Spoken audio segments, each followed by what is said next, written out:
Under the plateaued silence of the Bolivian highlands, the wind came like a voice older than scripture. The year was 1755, and the village of Yachay Marca slept beneath a bruised red moon. The night sky burned with dust and stars, the kind of night when the Andes seemed alive, breathing, waiting. The villagers said the earth moved differently under that color of moon, that the soil turned soft and listening. At the heart of Yachay Marca stood a small adobe chapel built from stones dragged up from the ravine by barefoot men. Its bell had no inscription, only a single groove worn into the metal from years of wind. On that night, the bell rang without hands. A shepherd boy named Inti Quispe was the first to hear it. He had been herding his flock along the ridge, watching the red light spill over the valley like blood through water. He saw the moon grow darker, not from clouds, but from something that seemed to rise within it, a slow eclipse that bled inward instead of across. The sheep pressed together and bleated softly. Then they fell silent, all at once. Down in the valley, candles flickered out in unison. The air trembled. The sound of the bell continued, slow, mechanical, patient. At dawn, a merchant caravan crossed the ridge expecting to see smoke curling from the chimneys of Yachay Marca. Instead, they found an empty plain. No walls, no chapel, no footprints. Only a circle of scorched earth, perfectly symmetrical, surrounded by stones turned glassy with heat. In the center of the circle lay a single object, the chapel bell, split cleanly in two. They searched for days. The grass would not grow where the village had been. The soil was warm to the touch. One of the merchants, a man named Don Baltazar, took a piece of the cracked bell as proof. When he reached Potosi, he fell ill and raved in fever that the hills were whispering prayers backward. He died within a week. The fragment of the bell was buried with him, but it was said that at night his coffin rang faintly. Years later, the Spanish missionaries recorded the disappearance in their ledgers with a single line: El pueblo de Yachay Marca no existe. The village of Yachay Marca does not exist. But in 1758, a Jesuit surveyor named Fray Alonso de Tejada traveled through the region with a team of cartographers. They camped near the same ravine where Yachay Marca had once stood.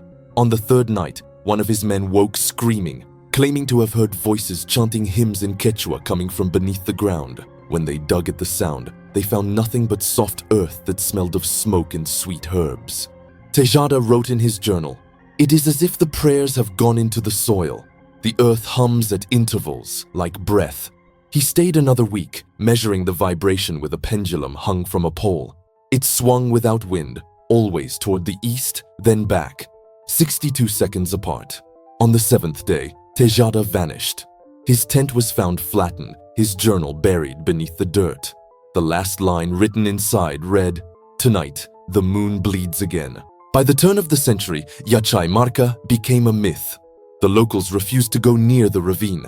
They said the earth there was still warm, and sometimes at night, when the moon turned red, they could see faint lights moving beneath the surface, like lanterns carried by hands that no longer existed. In 1842, miners exploring the slopes of Cerro Mandinga struck a hollow beneath the rock. They found a chamber lined with fused stone, smooth as bone. Within it were remains, human, perfectly preserved, arranged as though in prayer. Above them, carved into the wall, were words no one could translate. When sunlight touched the carvings, the chamber hummed, and outside, on the mountain's crest, the moon rose red again. By 1891, the name Yachay Marca had returned to the lips of scholars, not as history, but as rumor. The Royal Society of Seville had received fragments of Tejada's journal, smuggled from a Jesuit archive before it was sealed. The entry spoke of earth that remembers and prayers that burn themselves into stone. At first dismissed as delirium, the documents found new life when a young Bolivian geologist, Dr. Mateo Rojas, noticed something peculiar in the region's mineral records. The bedrock beneath the valley where Yachay Marca had once stood was vitrified, fused into glass, as though exposed to temperatures beyond anything nature could produce. And yet, the vegetation around it was untouched. No signs of volcanic activity, no ash, no heat source. Only that impossible glass buried beneath 3 centuries of silence. Rojas led an expedition to the site. His notes, preserved in fragments, describe the sensation of approaching the ruins. The air thickens. Compass needles spin north, then die. At night, a faint hum rises from the ground. It is not wind, it has rhythm, like a chant without words. They established a base near the ravine and began drilling into the vitrified layer. Within hours, the machinery failed. Instruments overloaded. The sound returned, a deep, resonant vibration pulsing at precise intervals. 62 seconds. The crew refused to continue. Rojas persisted. He believed the glass was not simply stone, but a kind of memory solidified, the residue of something catastrophic and sacred. On the third night, he recorded a phenomenon that would never be explained. The moon rose red over the ridge. Its reflection appeared not above, but below, as though a second sky were trapped beneath the earth. The hum intensified. My heartbeat matched its rhythm. The next morning, the drilling site had collapsed inward, forming a circular depression identical to the one described in 1755. Every trace of their camp, tents, instruments, journals, was gone, leaving only a ring of melted sand. 3 months later, a shepherd found a wooden box half buried near the ravine. Inside were Rojas's field sketches, detailed depictions of an underground village, streets, homes, a chapel, all drawn in faint, reddish ink. The final sketch showed a single line of text scrawled across the bottom. They are not gone. They are waiting for the blood to return to the moon. For decades, no one dared investigate further. The valley was declared cursed, and the few who traveled through it reported the same anomaly. Compasses stalling, livestock refusing to cross, and a faint metallic ringing that echoed through the soil. But in 1956, under the height of Cold War paranoia, a team of Argentine and American researchers arrived in secret, disguised as a geological survey unit. Their true purpose was to locate a suspected uranium deposit. They built a temporary station over the ravine and began mapping the terrain with seismic sensors. The data defied all models. Every 2 minutes, a pulse reverberated from below. Not a tremor, but a wave, regular and precise, as if some vast subterranean mechanism were turning in perfect rhythm. Then, one night, the sensors recorded voices. The sound was faint, distorted, layered beneath static. Multiple tones speaking in unison. After analysis, phonetic patterns emerged. The translation was partial, but chilling. We remember the light. We remember the blood. We are not finished. The recordings were confiscated. The team returned home in silence. Only one report survived, anonymously leaked to a La Paz newspaper. It spoke of a city entombed in luminous stone, pulsing like a heart beneath the Andes. When questioned, the government denied the project existed. By the early 1970s, hikers reported the ground itself glowing faintly red during lunar eclipses. The hum, once local, could be felt kilometers away. Locals began to say the land was breathing again. Shamans warned that it was not the return of the dead, but the awakening of something older, a covenant sealed in blood and memory. One elder from a nearby Quechua community said it simply, "The village did not vanish. It was absorbed. The earth took it back to heal." He refused to explain further. But in 1983, a satellite image captured over the Bolivian plateau showed something that no one could ignore. A perfect circular pattern, faintly luminescent under infrared light, aligned precisely to lunar cycles. At its center, the outline of a village. Yache Marca had returned, and the moon that year rose red again.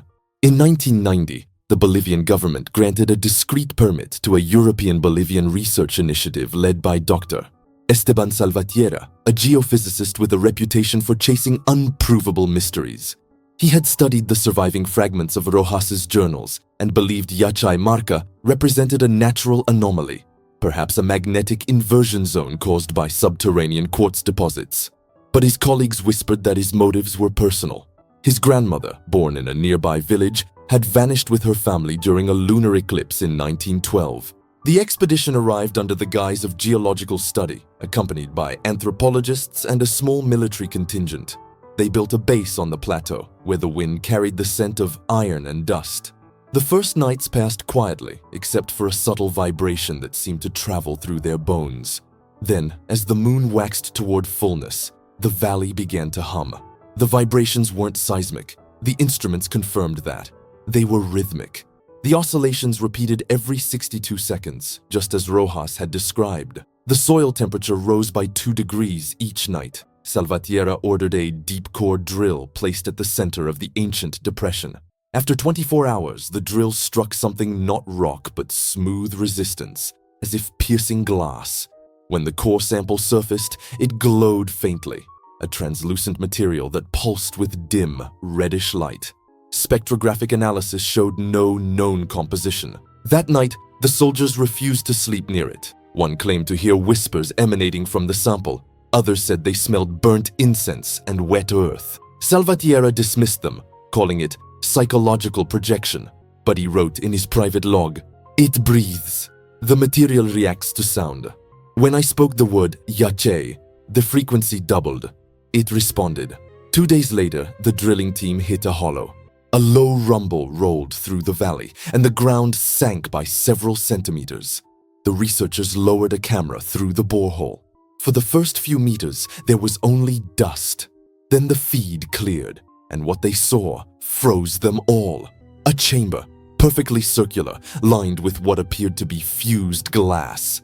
Embedded in the walls were hundreds of human shapes.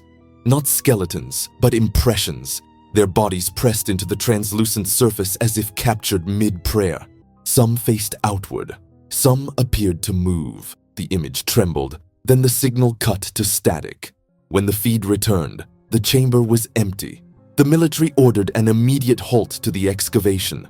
But that night, the hum intensified. It was no longer just sound. It was pressure, pulsing through the air like the beat of a buried heart. The light from their flood lamps flickered in rhythm with it. One by one, the radios failed. The valley began to glow from below, a dim red halo rising through the soil. Salvatierra recorded audio as the phenomenon reached its peak. Later analysis revealed overlapping voices chanting in ancient Quechua. Linguists could only translate fragments. The covenant of earth, the blood of memory, the moon will open the gate. Then came the tremor. The ground split along the same perimeter as the vanished village. From the fissure, a column of cold air surged upward, carrying the scent of herbs, smoke, and something faintly metallic. The team retreated to the ridge and watched in silence as the valley shimmered. Beneath the red moon, shapes moved under the translucent crust. Outlines of houses, people, flames. A village breathing beneath glass. Salvatierra fell to his knees. His grandmother's name, long forgotten to history, burned itself across his mind. At precisely 2:47 a.m., the hum stopped. The valley went dark. By morning, every trace of their camp was gone. Only the drill remained, twisted and half-sunken into hardened stone. When the survivors returned to La Paz, they refused interviews. The only written report came from Salvatierra himself, who vanished before it could be delivered. It was found years later in a private archive. His last entry read, "The moon bleeds because the earth remembers. The glass is not prison. It is preservation. Yachay Marca waits for its covenant to be fulfilled. When memory becomes too heavy for the living, the ground will take it back." After that, the site was declared sacred ground by local authorities and sealed under the supervision of the church. But satellite readings continued to detect faint electromagnetic pulses at exact lunar intervals, every 62 seconds.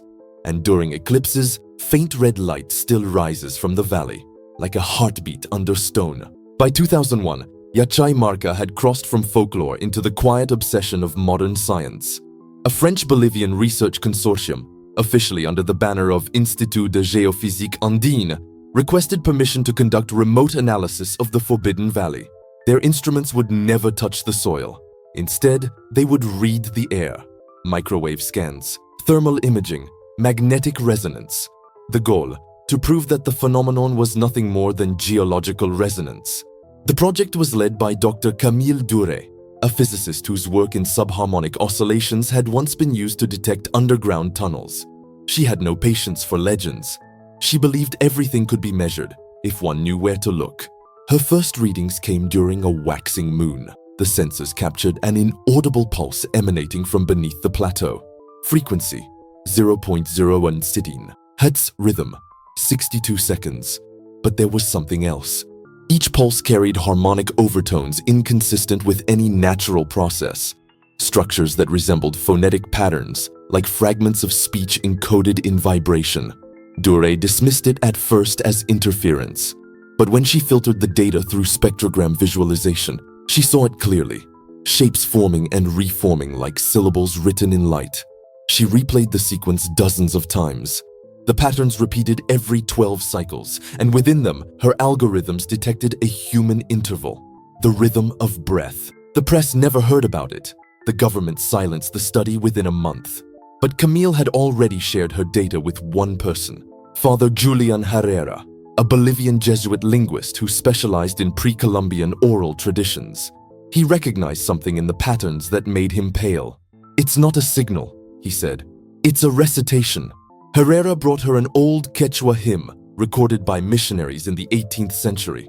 When they overlaid the spectrogram of the chant onto the valley's pulse, the two aligned perfectly. The melody of the vanished village was still playing underground, every note, every interval, continuing in silence for 250 years. That night, the red moon rose. Camille drove alone to the edge of the valley. The ground shimmered faintly under its light. She placed her hand on the soil, and her portable recorder captured the hum directly. When analyzed later, the waveform displayed a new pattern layered over the old chant. A voice repeating the same word in Quechua, over and over. "Kuti, return." Over the following weeks, seismic sensors across the region began detecting faint tremors in synchronized bursts. The pattern wasn't random. It formed a spiral, radiating outward from Yachay Marca. Villages within the radius reported strange phenomena, mirrors clouding red, livestock refusing to sleep, people waking in the night convinced they'd heard their own names whispered from below. Herrera traveled back to the site against orders, bringing with him an old Jesuit journal found in Seville, the missing pages of Fray Alonso de Tejada's diary. In them, the friar described an ancient prophecy passed through generations of Indian shamans. When the moon drinks from the earth's blood, the covenant will breathe again. The people of the stone will awaken not to walk, but to remember. The voice of mercy will become the pulse of the land. Camille and Herrera camped near the ridge to monitor the next lunar eclipse. As the shadow began to crawl across the moon, the hum intensified until it became physical, a pressure inside the chest. The valley floor began to glow, not with fire, but with a soft red luminescence that pulsed like the surface of a lake, reflecting hidden light. Herrera fell to his knees, whispering the hymn. Camille recorded the frequencies until her instruments failed, one by one. Then she saw movement beneath the glass. Silhouettes of people walking in slow procession, carrying something between them. The bell, whole again, shimmering crimson. The hum rose to a deafening resonance. Every electronic device in a 100-kilometer radius died simultaneously. And then, silence. When the eclipse ended, the valley looked the same, barren, quiet, eternal. But Camille's body was found at dawn, seated at the edge, eyes open, a faint red glow beneath her skin.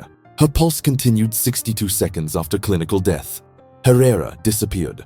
2 weeks later, seismic stations across Bolivia began recording faint rhythmic disturbances. The pulses weren't limited to the valley anymore. They were migrating north, following the mountain veins like blood through an ancient body. The press called it the Red Covenant. And when the next blood moon rose, the hum returned, louder, deeper, as if the earth itself were trying to remember something it had once been.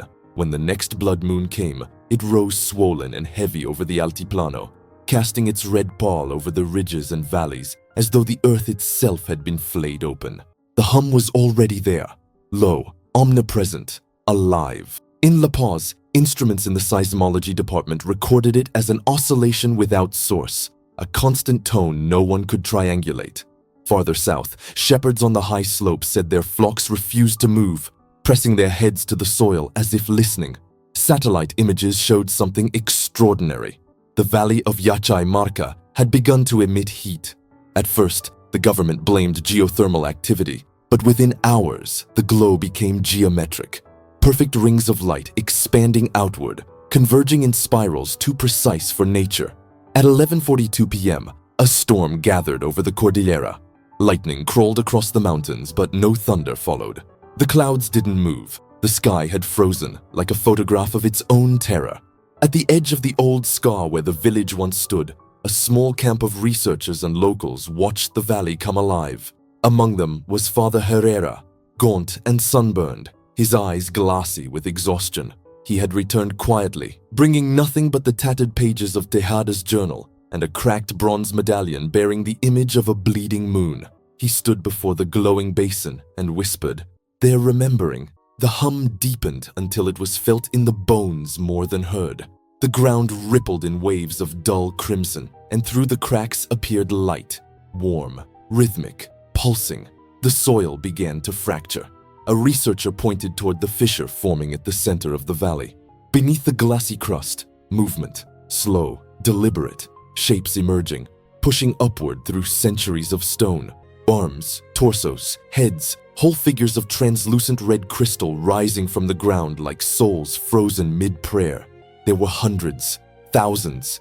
Their faces were human, but their eyes were hollow and burning faintly from within.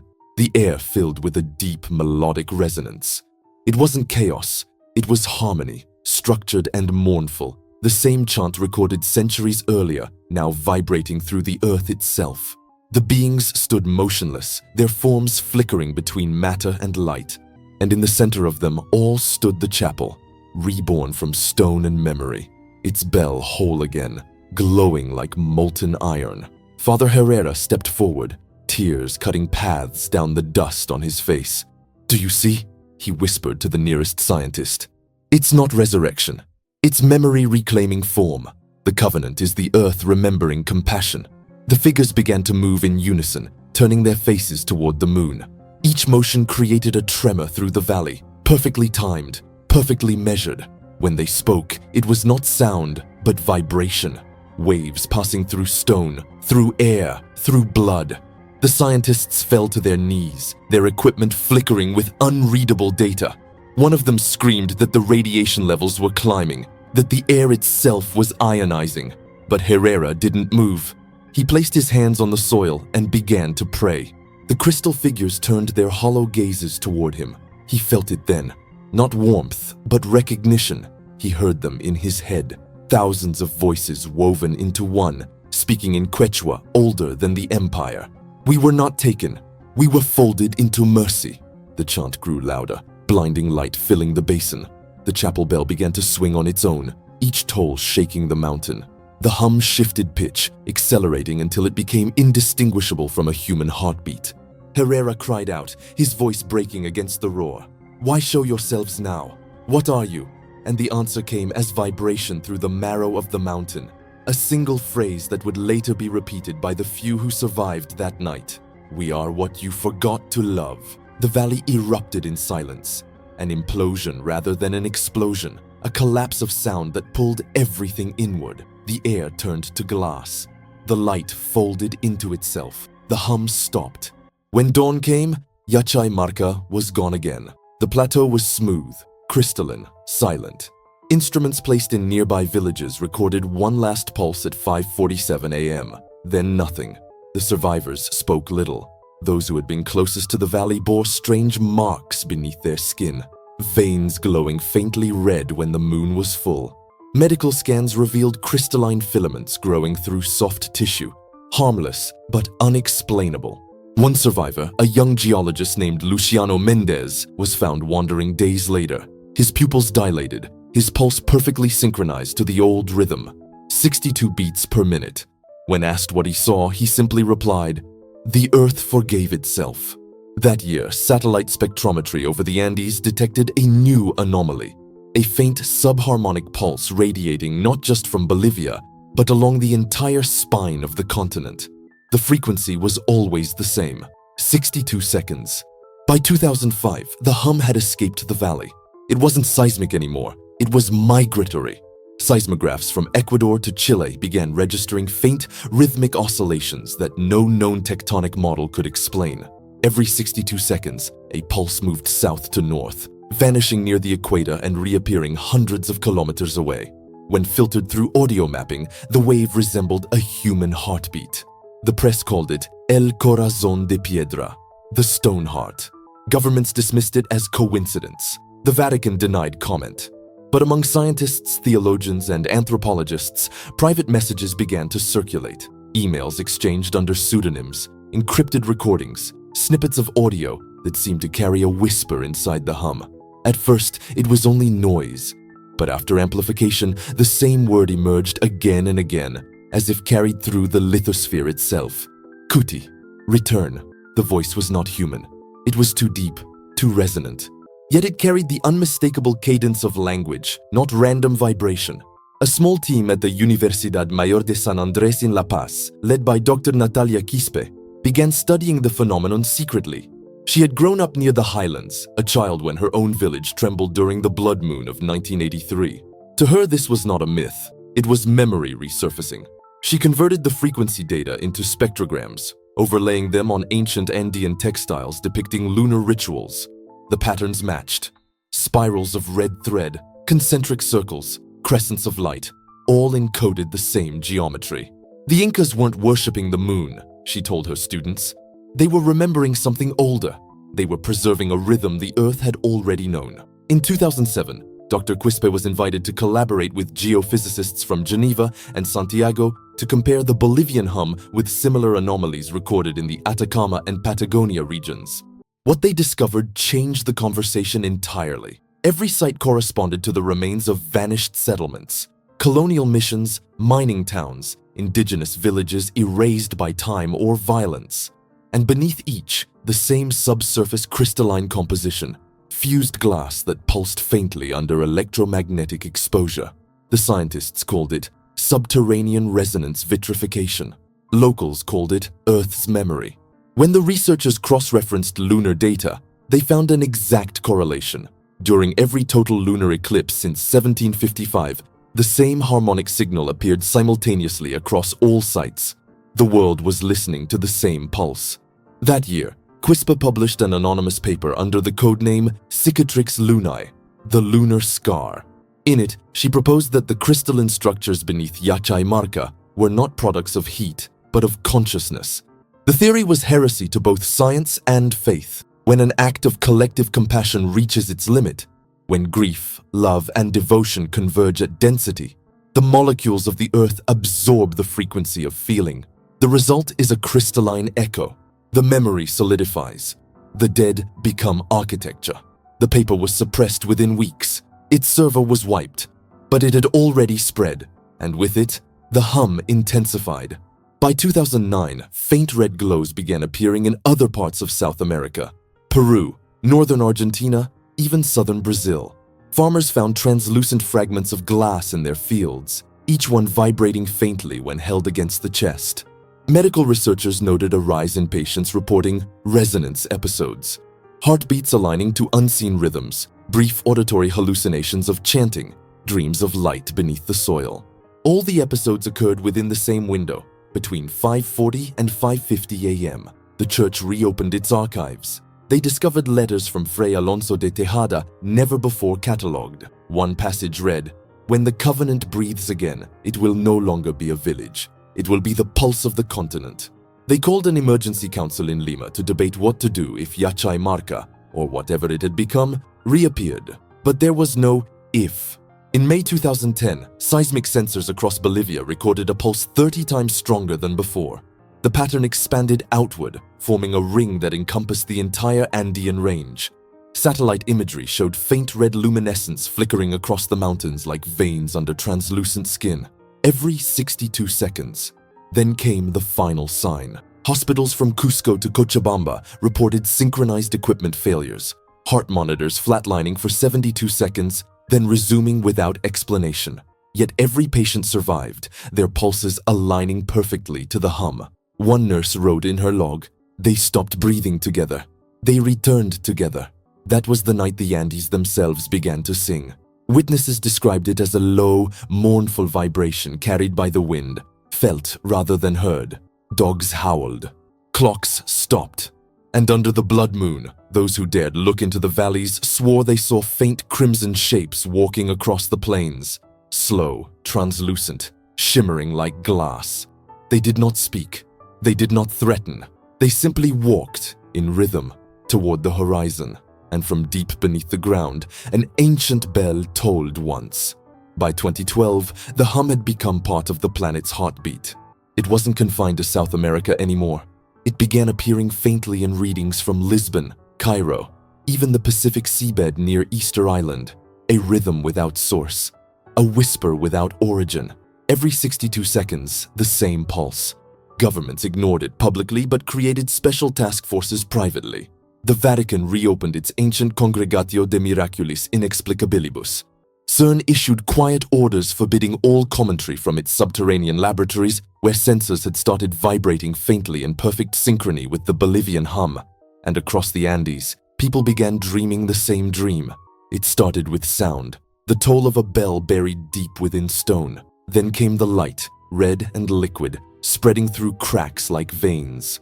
And then the words, spoken in Quechua and translated upon waking, as though understood by the soul instead of the mind. When mercy exceeds the flesh, memory becomes matter. The faithful saw prophecy. The scientists saw pattern. But neither could explain the impossible truth, that the hum seemed to respond to emotion. In 2013, a Chilean team led by Dr. Rodrigo Paredes conducted an experiment at 4,000 meters above sea level. They installed vibration sensors and projected recorded prayers, chants, and even children's laughter toward the vitrified soil. Each sound altered the hum slightly, deepened its resonance, shifted its harmonics, made it sing. When they played recordings of violence, screams, gunfire, cries of pain, the hum went silent for exactly 72 seconds. Paredes wrote, "It is not indifferent. It chooses what to echo." The results were leaked and immediately suppressed, but not before they reached the desks of theologians. Among them was Sister Helena Marquez, now an old woman living in Cordoba. She recognized the pattern from her work decades earlier with San Gabriel. "It's the same rhythm," she told a reporter before disappearing days later. "Different flesh, same heart." Her final note, found pinned to her door, contained a single phrase written in blood-red ink. "El corazón late para quienes aún recuerdan." The heart beats for those who still remember. The event changed the world quietly. By 2015, faith began to fracture. Some sects claimed the hum was the body of Christ made literal, a divine pulse connecting humanity through compassion. Others said it was the planet's neural response to centuries of human emotion. The press mocked both. But the scientists studying the phenomenon privately began to adopt a strange reverence, calling it the resonant field. It became clear that the hum wasn't static. It was evolving. It no longer merely echoed emotion, it amplified it. In towns across Bolivia and Peru, people discovered that moments of collective empathy triggered temporary increases in frequency. When entire communities gathered in silence, vigils, funerals, acts of mourning, instruments recorded stronger, deeper pulses rising through the ground. In July 2016, during an earthquake near Arequipa, an entire neighborhood joined hands in prayer while the tremors raged. Seismographs captured something no one could explain. The quake halted mid-wave, suspended for 72 seconds. Afterward, the houses remained standing. A government scientist wrote anonymously, "It's as if the land refused to harm those who remembered it kindly." The church was divided. Some believed it was the Second Covenant, God's response to centuries of human cruelty. Others whispered blasphemy, that it was the earth forgiving itself without God's permission. Meanwhile, underground networks of scholars began circulating the Aros Tejada synthesis, merging the Bolivian covenant with Argentina's living hospital. The theory proposed that compassion itself was a universal constant, capable of bending physical laws when concentrated in places of suffering and mercy. They argued that the hum was not new. It was ancient, a planetary response that had always existed, resonating faintly wherever life endured pain but chose to care anyway. San Gabriel, Marca, and countless other forgotten sites were simply nodes of a vast mnemonic organism. In 2018, the hum reached its highest global amplitude during a total lunar eclipse. All around the world, seismographs flickered simultaneously. The pulse synchronized not just to itself, but to millions of human heartbeats. For 72 seconds, every pacemaker in the world misfired and then corrected, perfectly aligned. Those who were awake described an overwhelming feeling of empathy, of grief and unity all at once, as if the earth itself had sighed through them. Many collapsed weeping. Some laughed uncontrollably. Hospitals reported patients briefly recovering consciousness before slipping peacefully back into death. And somewhere beneath the Andes, the red glass glowed once more. The world began calling it the pulse of mercy. But a few scientists, including CRISPR's surviving students, noticed something else. A new harmonic emerging within the hum. It was subtler, deeper, slower. A counterbeat. A second rhythm forming beneath the first, like a response. When analyzed, its interval measured precisely 72 seconds. One beat to remember, one to forgive. They called it the dual covenant. By 2022, the hum had become a constant background presence, an inaudible architecture woven through the air. Sensitive instruments could still measure it, but by then, no one needed machines. People could feel it in their pulse, in the faint tremor beneath silence. There were places where it was stronger. Hospital wards, orphanages, disaster sites. Anywhere grief and care had mingled in equal measure. Nurses described feeling warmth in their hands when touching a patient, as if guided by something older than training. Children born near the old Andean corridors sometimes glowed faintly under moonlight, their heartbeats unusually regular. No one could explain it. The church, unable to deny what millions felt, issued a cautious decree naming the phenomenon the Actus Misericordia, the act of mercy. Not divine, but permitted. A natural expression of creation's compassion. Yet even that definition was incomplete. Governments adapted differently. Scientists built quiet observatories beneath mountain plateaus, claiming they were monitoring seismic activity. They weren't. They were listening, not for earthquakes, but for language. Because by 2023, the hum had started to change again. Its pattern grew complex, layered with subtle modulations that defied simple rhythm. When translated through harmonic spectrography, it produced patterns that looked eerily like written script. It was no longer just memory, it was communication. A Chilean linguist, Dr. Efrain Saavedra, was the first to notice that the modulations corresponded to Quechua phonetics. He spent months mapping the tonal frequencies into syllables. What emerged was neither prayer nor warning, but something closer to a lullaby. When translated, the message was simple. We are still learning to remember kindly. The world went quiet after that. Faith and reason had reached the same conclusion by different roads. That the hum wasn't divine judgment or alien interference. It was evolution, not of species, but of empathy. The planet had learned to keep what humanity refused to hold, the memory of care. And so, the people changed too.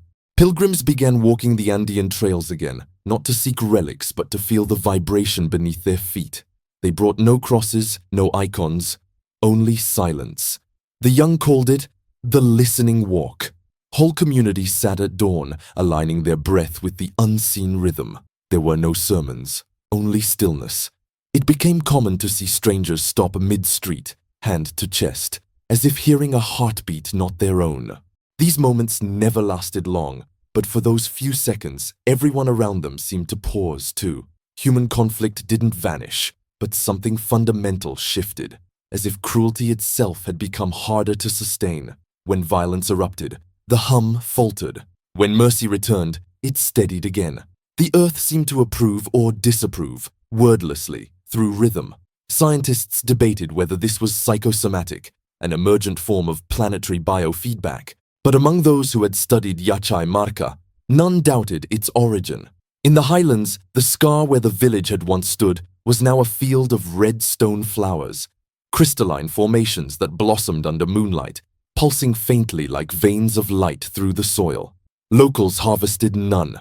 They called it La Sangre de la Tierra, the earth's blood. And each year, on the night of the blood moon, people gathered without invitation. Families, doctors, soldiers, priests. No rituals, no hierarchy. They stood in a circle, listening.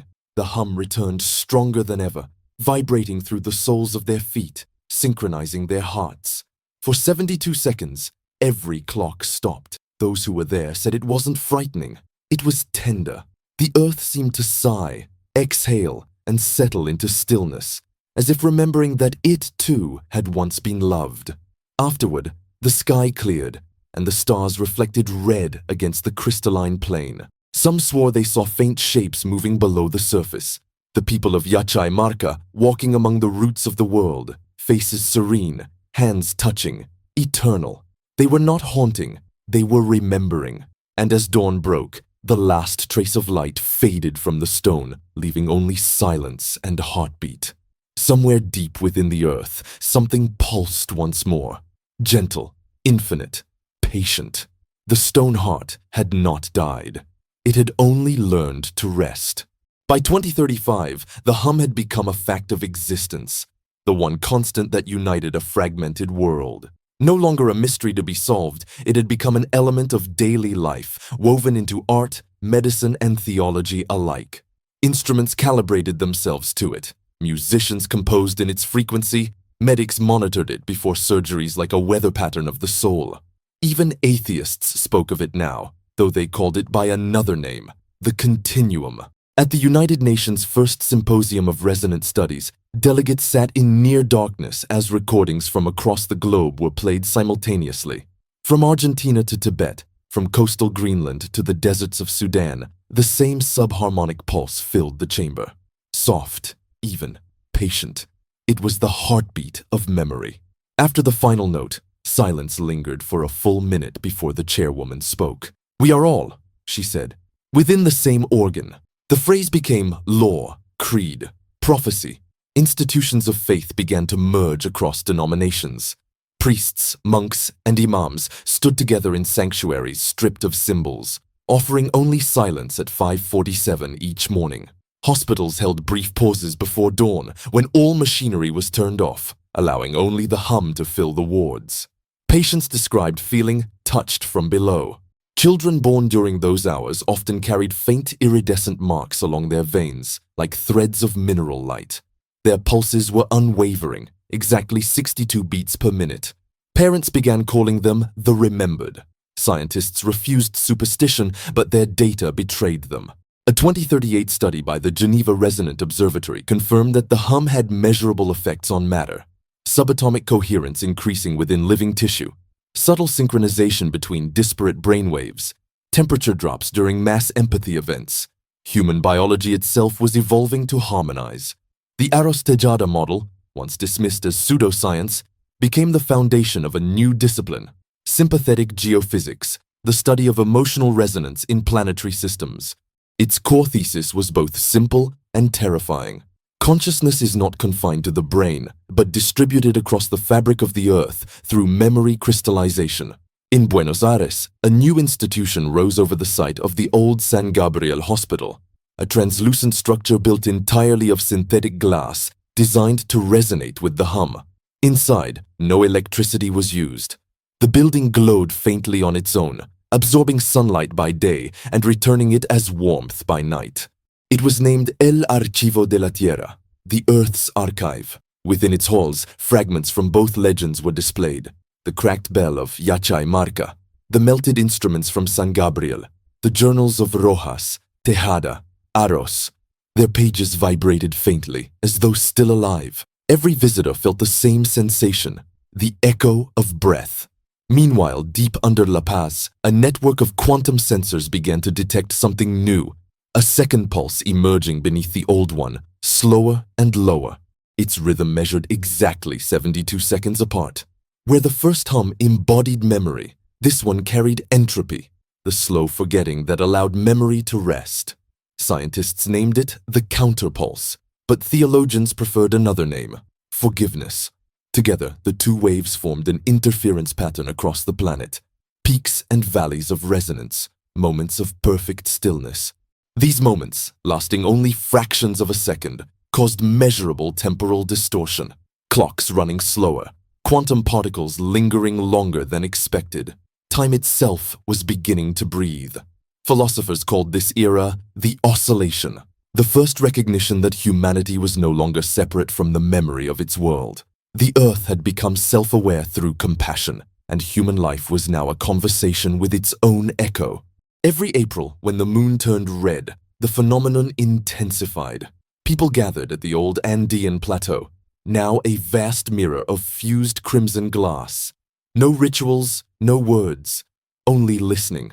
On the centennial of the original disappearance, a child placed her hand against the glowing soil and felt warmth rise beneath her palm. When asked what she heard, she said, "It's saying thank you." And for the first time in recorded history, the hum ceased entirely, not in absence, but in peace. It returned a minute later, softer, like the slow breath of someone finally at rest. At the end of the century, no one called it the hum anymore. It had no name. It was simply the air between moments. There were no more instruments to measure it. They had become unnecessary, even meaningless. Humanity no longer studied it.